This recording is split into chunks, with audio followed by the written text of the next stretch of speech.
Hey everyone. I always giggle at the beginning of my videos because I always really never know how they're gonna go. But anyways, I took some notes today and I want to talk about moving in.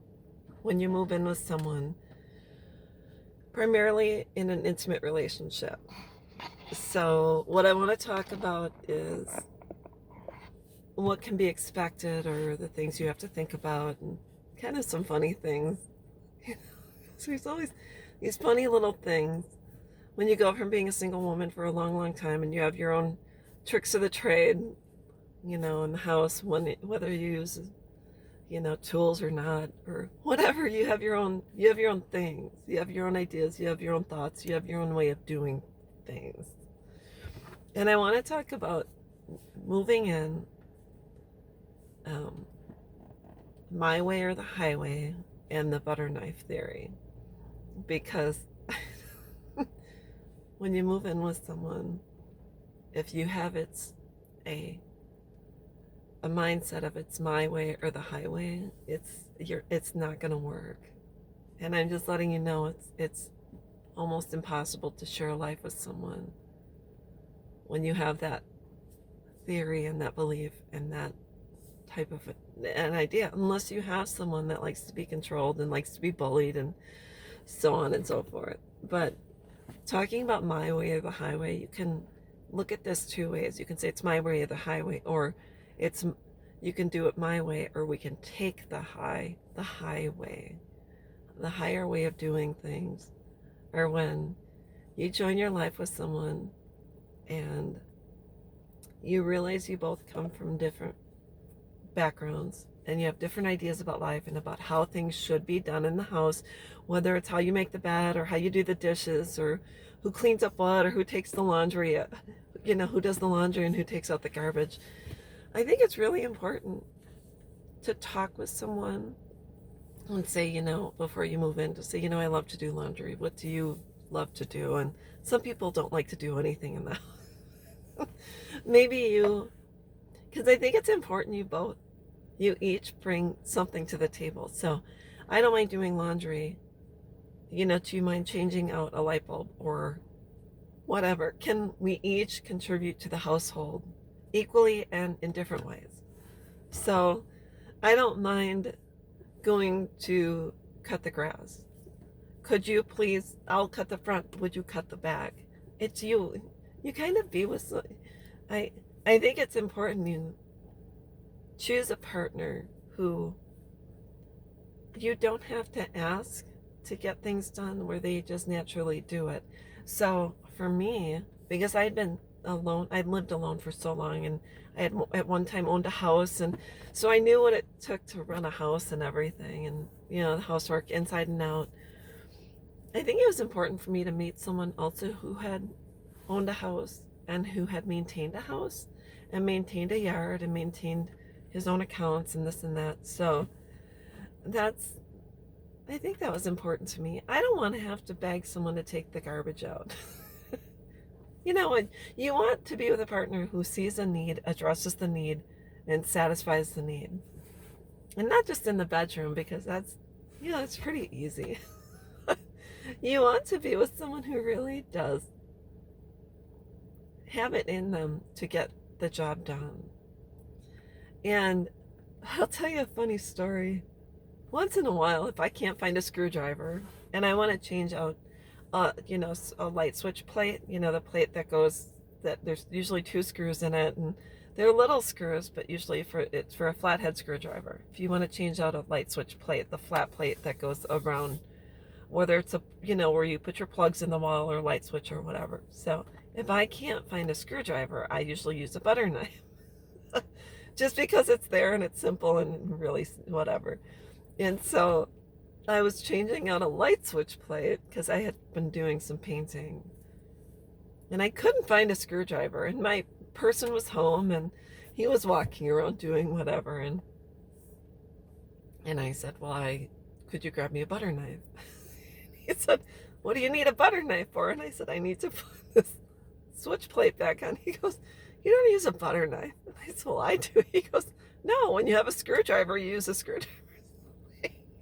This little we got into a discussion, or I'm not going to say it's an argument because it's really not, but we got into this debate about a butter knife, a butter knife. And so all I know is that for me, I, I think for me, what I thought was important, not that we had a discussion about my butter knife, but when you're with someone, if you say, hey, get me a butter knife, and they say, well, that's for screwdriver, I'm not going to fight with you about it. If you say that you have a screwdriver, go get me a screwdriver.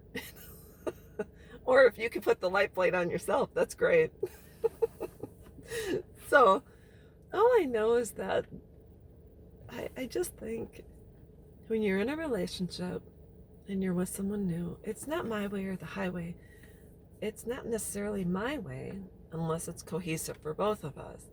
I would rather be in a relationship where both of us takes the highway, the higher way, and talks, compromises, says, you know, if you have a butter knife situation, you kind of laugh about it and whatever. And if he has a screwdriver, have him go get you a screwdriver. I don't know.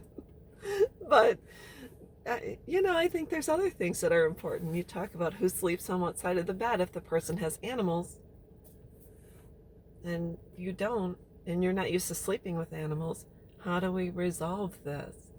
My situation was I had never slept with animals, and I'd been single for a long time, so I'd actually slept alone for a long time. And I had, when I met my person, he had 2 dogs who had slept with him because he had been single for a long time too. So first night I sleep over, and I couldn't do it. There was no room. First of all, he only had a queen size bed. I'm 6'1", he's like 6'3", and there was a lab and a puggle, and there was really no room for all of us. And plus the mattress was old, so it kind of sank in the middle, so it's kind of like we're all going to the middle. And I said to him, I can't sleep with the dogs. And so had him out in the living room, and they had never been out in the living room sleeping, so all night long the lab is crying and I can't sleep. So I literally had no sleep. I left in the morning and I had to go home and get some sleep. So what do? I'm like, I can't sleep. So he took care of it.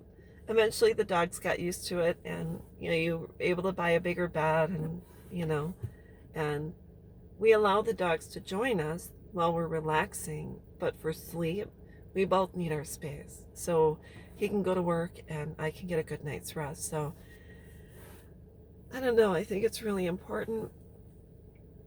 If there are certain things that are kinks in your relationship, they can be worked out, but just like it's almost like going in for a massage. You take your time, you work out the kinks, you work on those specific areas, and hopefully you can get everything smoothed out, because there's nothing greater in this world, I think, than not only finding a partner, but being able to express your concerns and they address your concerns, as long as you're not being irrational.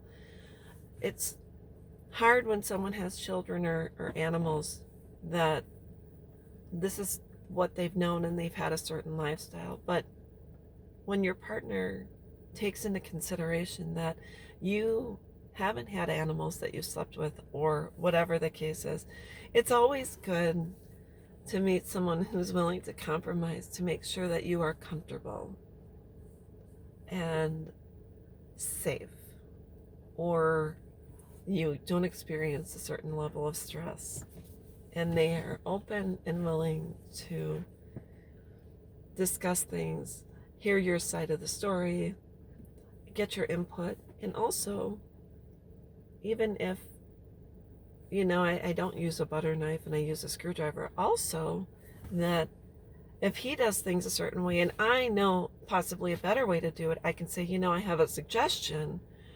If we take this route, we can get there faster. It would make it easier for us to get the job done. So it's also important that you're with someone who takes your thoughts and ideas into consideration, because you also bring to the table your life experience as well.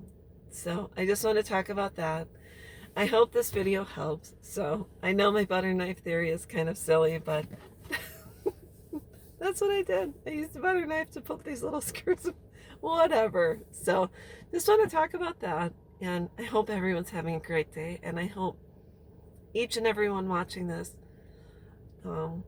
if you're a decent and kind person, that you are able to find another decent and kind person to coexist with.